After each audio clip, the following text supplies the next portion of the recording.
A disaster, Donald Trump called it at the time.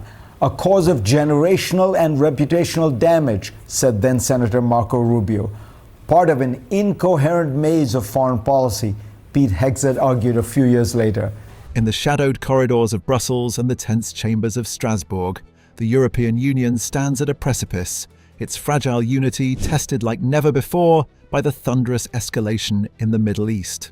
As of this April 6th, 2026, the war between the United States, Israel and Iran, now entering its sixth grueling week, has transformed from a regional flashpoint into a global crucible, reshaping alliances, economies, and the very soul of European politics. What began with nearly 900 precision strikes on February 28th, targeting Iranian missile sites, air defenses, and nuclear infrastructure, has spiraled into a relentless campaign of retaliation and defiance. Iranian forces have downed American F-15E Strike Eagles and A-10 Thunderbolts, the first such losses in over 2 decades, while the US has executed daring rescues of downed airmen deep behind enemy lines, scaling rugged terrain under fire. President Donald Trump, emboldened yet profane in his Truth Social missives, has issued an ultimatum.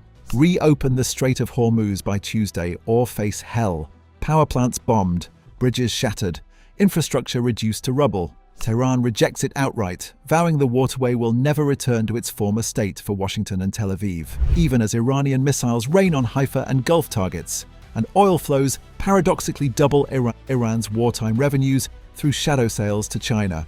Yet amid this inferno, it is not Washington or Tehran that commands the spotlight in this script of unfolding drama, though their shadows loom large, but the European Union, a bloc of 27 nations whose politics have fractured in real time.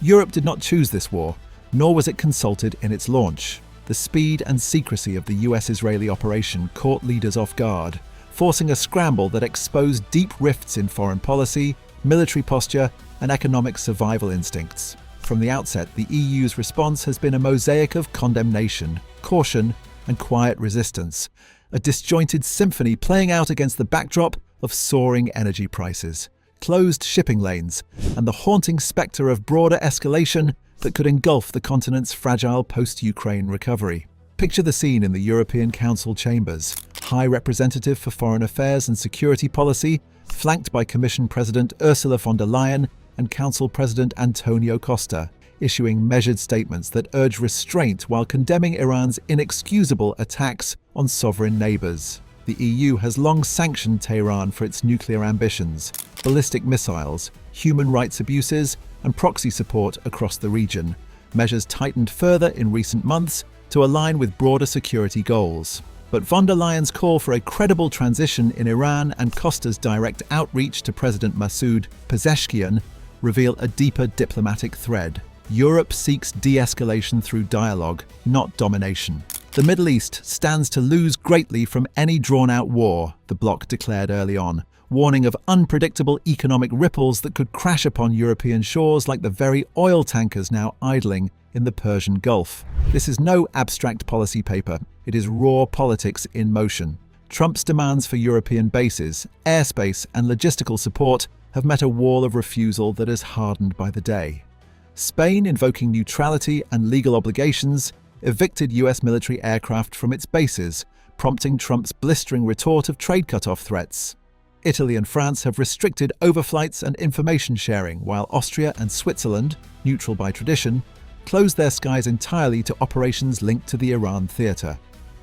Even staunch NATO allies like Poland have drawn lines, prioritizing domestic energy security over transatlantic loyalty. The result? A Europe that enables the war indirectly through existing infrastructure, yet withholds the blank check Trump seeks. As one senior official in Brussels confided, "We are not at war with Iran, but the alliance is fraying at the seams." Delve deeper into the economic undercurrents fueling this political storm, and the script turns visceral. The Strait of Hormuz, choke point for 20% of global oil, lies contested. Its blockade by Iran sending shockwaves through European markets, already battered by inflation and the lingering costs of the Ukraine conflict.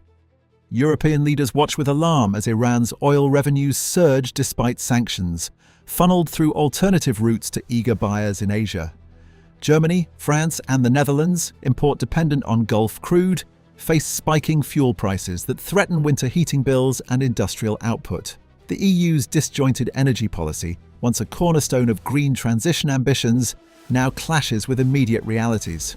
Calls for diversified suppliers ring hollow when alternatives like US liquefied natural gas come with political strings attached. Trump has not minced words, urging allies to buy American oil or come take it from Hormuz themselves, a taunt that exposes the asymmetry in power and the EU's vulnerability. Politically, the war has ignited a firestorm within the European Parliament and national capitals. Progressive voices decry the intervention as illegal under international law, echoing Progressive International's condemnation and joint statements from communist parties across continents. Far-right factions splinter further. Sovereignists in Germany's AfD, France's National Rally, and Italy's Brothers of Italy rail against Trumpist adventurism as a betrayal of national interests and a distraction from Europe's own borders. Yet Atlanticists in groups like the European Conservatives and Reformists offer qualified support, framing it as a stand against Islamism and Iranian threats to the free world. This ideological schism mirrors the broader transatlantic strain. NATO Secretary-General Mark Rutte's cautious endorsement, "Europe is supportive, the US knows what it is doing," belies private frustrations. Bases in Germany and Eastern Europe remain operational hubs, but whispers of withheld intelligence and missile defense recalibrations signal a quiet rebellion. Humanitarian threads weave through this tapestry with poignant urgency.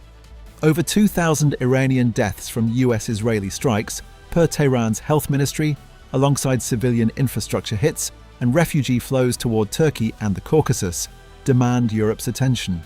The EU's long-standing human rights sanctions regime, targeting regime figures for repression, now intersects with war crimes, accusations leveled at all sides.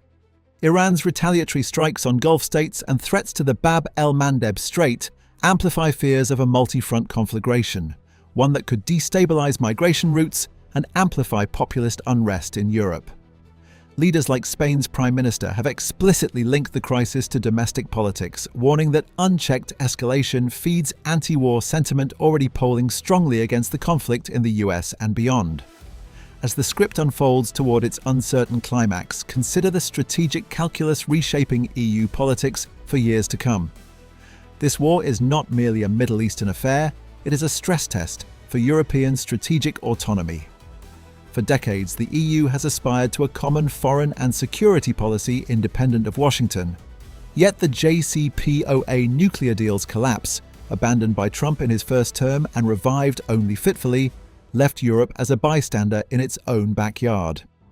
Now, with negotiations stalled and back channels via Oman and Pakistan yielding little, the bloc pushes for Gulf-mediated talks while imposing export bans on drone and missile components to starve Iran's war machine. Yet reluctance to trigger full snapback UN sanctions, fearing irreversible economic fallout, reveals the tightrope. Punish Tehran without alienating potential future partners or igniting domestic energy crises. In the grand theatre of global power, Europe's response, reluctantly aligned with the US in rhetoric, yet defiant in action, signals a maturing, if pained, realism.